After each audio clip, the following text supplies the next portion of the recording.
เฮ้ย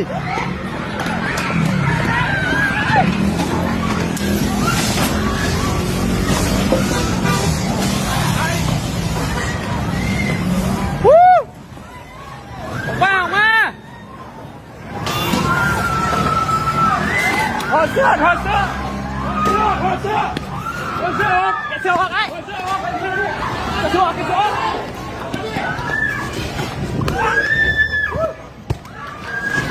ตายเลยเฮ้ย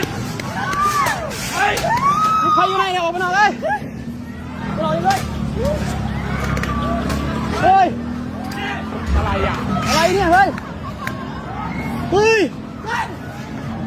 อะไร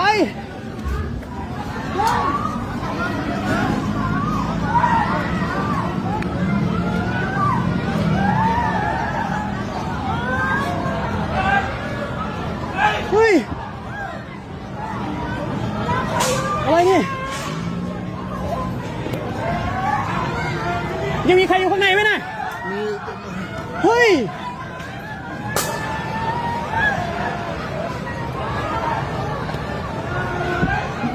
อะไร